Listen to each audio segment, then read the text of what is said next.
Well, hello. Welcome back to the Arts Factory. You've been here before. This is especially busy. During the East Side Culture Crawl, we had 2,000 people, more than 2,000 people through here in November. But since then, it's been pretty quiet. There's generally sort of a hangover after the East Side Culture Crawl, and a lot of my fellow artists do not come in. There's 22 of us. This is a city-owned building. It also houses a set building company, a prop building company, a welder, a spray booth, which is open to us to use, and let me see, a furniture builder. There's a bunch of businesses in here, all arts related. It's a great building, and we're very, very lucky to be here. The rent is affordable for Vancouver, pretty good. So hopefully it won't go up. This is my busy time. At the end of November, my landscaping business shuts down for the most part, and December, January, and February are my creative times, very creative times. So I try and pack in as much Arts Factory time as I can during this period. And so I'm working on multiple projects. This is what I do, so that if I get stuck on one, there's another one that I can turn to, and so I don't rush things. I battle with trying to slow down and take my time and let something play out as it should, rather than plowing through it and not being happy with the results. So so I do a bunch of projects at the same time, and I'll explain a few of them to you right now. So last year I built my first lamp, and it was because this company that prints these umbrellas for me printed this really tiny umbrella, which is not really suitable to humans, or for humans, but it made a nice lamp, and it's a table lamp, and you can't open and close it anymore, which is a good thing because the body inside is very fragile. So I have been working on the umbrella idea ever since, and they did well at the Culture Crawl. I'm coming up with some new designs for next November. But in the meantime, I'm working on physical projects. On Wednesdays, that's yesterday, I go to the West End Community Center, which has an awesome pottery department. And I've been working on 4 different projects there. A portrait of our cat, a lamp that is shaped like the fruit of a magnolia, which just came out of the kiln yesterday for its first bisque firing. It's a speckled stoneware. I discussed with the technician a glazing strategy, and then I glazed a test tile, which will hopefully get fired over this week, and next week I'll be able to glaze the real sculpture, which is super exciting. That's fast. It's I'll include a picture of the West End Community Center studio and the magnolia fruit lamp with it. But at the same time, I've been working on a tomato project. We always have a container of tomatoes on our kitchen counter, and looks like a plastic container from the supermarket. It's kind of ugly. So I want to make like a big beefsteak tomato to hold all the cherry tomatoes, and I did a prototype, and it was too small, and the glaze didn't work out. So I've got a new concept for that, and I'm making a much bigger one. If you got close, you would see it's not great. So we're going to go totally different direction for the new one, much darker, so the cherry tomatoes will, I think, look vibrant inside. These are the ventilation holes, but also the leaves of the tomato. And the stem is the handle. It's kind of a gross sound. I'm going to have to deal with that sound, and also the lid falls inside, which is just terrible sound. So I'm going to have to figure out how to make it, I think a gusset, I think is what they're called.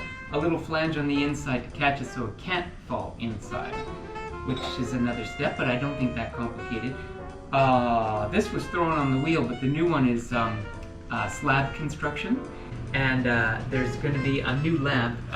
This lamp here is supposed to be touch sensitive. I bought this fixture that goes inside a lamp fixture, and then it turns a metal body into the control for the lamp. And every time you touch the body, it should switch from low to medium, to bright, and then off every time you touch it. But it's not working. But I'm working on it.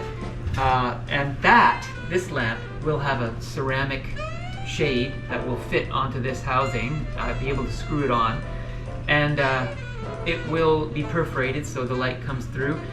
And then after it's been glazed, I want to attach exotic bird feathers to catch the light and sort of increase the size of the shade somehow. I don't know much more than that. There's also this, this is all in my mind right now. There's a fixture, I've got a fader switch, I want to build a table lamp that's like something like that, and in it will be, in the perforations will be these glass beads. I got these purple glass beads, which I think, let's just see how that looks with light passing through it.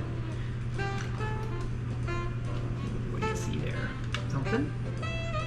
Might be nice. It's kind of rose tinted. Could drive you crazy, but you know, we're gonna have to figure that out. That project. You see this little, it's actually a print, photo print of a painting. That's the original, and then last year I redid it, and that's now the new version, so you can sort of see. That's a renovation, and a lot of my work I've been renovating lately, partially because I've run out of room, but partially because my tastes have changed and my standards have risen, I guess, and so you can see this one down here. There's a photo print of the original painting, and then the tree got removed. The only thing that really remains is the boat and the tower, the temple in the background, and the tilted temple in the foreground. But there's a lot more added, including a lot of people. You can see people all over the place anyway. Still kind of a wide open space. Then there's this project here. This is actually a piece of California redwood that I found camping in the California redwoods in Northern California. They were taking the branches off a tree, and this chunk was just laying there on the ground, so I put it in my trunk, chunk in the trunk, and drove it back to Canada. Nobody seemed to care. And turned it into this mask, which originally had horsehair coming out here and abalone eyes, and I decided that was too First Nations to exhibit, so I've never exhibited. 25 years old. So I'm going to redo it. That's what these marks are, the beginnings of redefining these shapes. It's supposed to be a portrait of the moon whistling, a whistling moon man.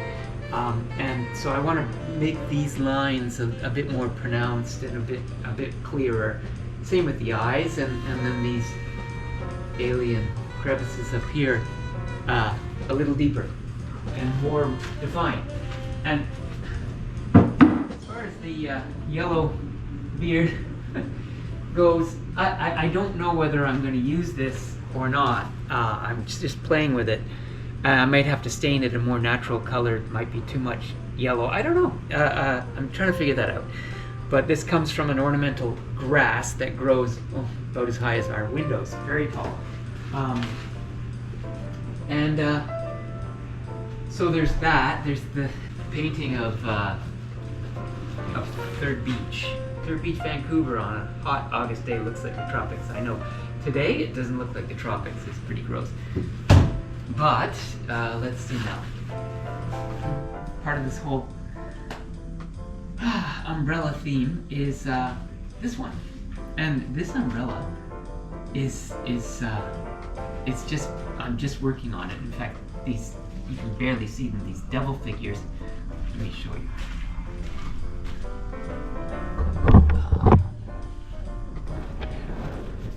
So these devil figures. They're supposed to work like a zoetrope. So when I spin the umbrella, it makes like an animated GIF, like a cartoon, like a moving cartoon of the devil kind of dancing in hell. I don't know, for no particular reason. But there's like, the amount of labor that I've put into this already would make it unsellable. But I'm hoping I can somehow transfer this image onto a JPEG and then have this company that makes these umbrellas for me, print it. And then it would be way cheaper. So I guess this is a prototype of a zeotrope umbrella. First one in the world. Yeah, in fact, maybe you could help me see if this actually works, because I've never tested it. Okay.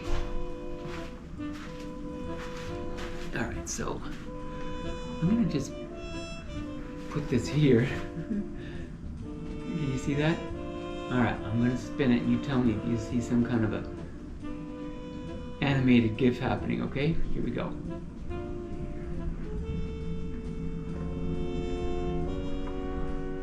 Oh, maybe faster. Oh, I don't think so. Anyway, never mind. Stupid idea. But we're gonna work on it and see if it can be a smart idea.